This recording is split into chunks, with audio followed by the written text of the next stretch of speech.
Hello mga kalingap! Isa na namang magandang umaga sa inyong lahat at isa na namang magandang topic ang ating pag-uusapan at tatalakayin sa oras na ito. Krista na booking sa pagpaprank ni Kalingap Rob. At Krista, makakaiwas pa ba siya sa ganitong pangyayari? Grabe mga kalingap ang pangyayaring nagaganap sa tambalan ng Mikoy and Krista. At yan po mga kalingap ang ating pag-uusapan at tatalakayin sa oras na ito sa ilang saglit po lamang. Isa muna pong mapagpalang araw sa inyong lahat, sa aking mga viewers at mga subscribers. Mega love shoutout po sa lahat ng mga viewers and supporters ng My Chris na walang sawa at patuloy na sumusubaybay. At syempre po, mega love shoutout po sa buong Kalingap, kay Kuya Bal Santos Matubang at syempre kay Kalingap Rob. Sa mga OFW at sa mga silent viewers po natin, mega love shoutout po sa inyong lahat. So yan na mga kalingap, batid na batid po natin ang mga nangyayaring kaganapan at nasaksihan po natin ang naging reaksyon ni Krista at talaga naman pong hindi na niya maiiwasan ang kanyang nararamdaman para kay Mikoy na talaga namang ito po ay ating nakikita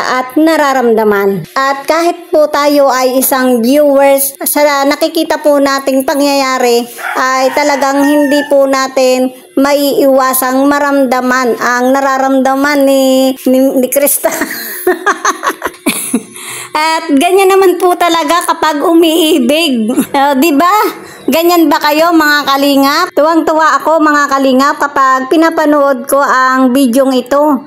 Talaga namang ang aking tawa ay hindi para sa masama kundi natutuwa ako sa aking nararamdaman. Kaya ako ay masaya ang aking halakhak. Ito po kasi yung tipo na sa panig ni Krista ay gusto mong iparamdam pero hindi kaya.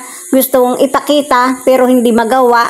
Yan po, yan yung time na naiipit talaga siya sa pagkakataon na hindi niya kayang maipaliwanag. Lalo na yung time na nakita niya at ipakilala sa kanya ni Kalingap Rob ang kanyang bagong katambal. Yun na ang pagkakataong yun ang hindi niya maipaliwanag na nararamdaman. Kaya dun sa pagkakataong yun ay dun na lumaglag ang luha ni Krista. Ay grabe po talaga at batid na batid po natin yan.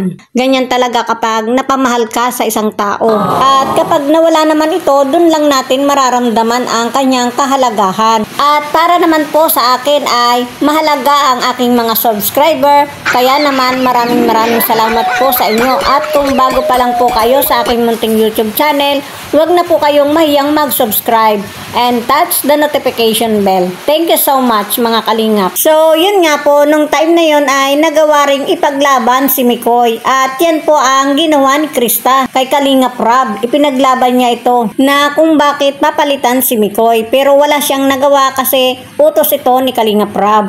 At saka marami ring viewers ang natuwa dahil sa ipinakitang ito ni Krista. Maraming buto kay Mikoy para kay Krista. Sa ginawang ito ni Krista ay patunay lang na ito ay mahalaga si Mikoy kay Krista. At talaga namang bagay na bagay sila. At may mga viewers na nagsasabing malakas ang karisma nitong dalawang ito. At totoo naman po yan mga kalingap. Kaya naman umani ito ng maraming views kay Kalingap Rob. Patunay lang po ito na maraming tumatangkilik sa love team ng dalawang ito. At sa kabilang banda ay napatunayan po natin na inulan ng maraming blessings sina Krista at Mikoy.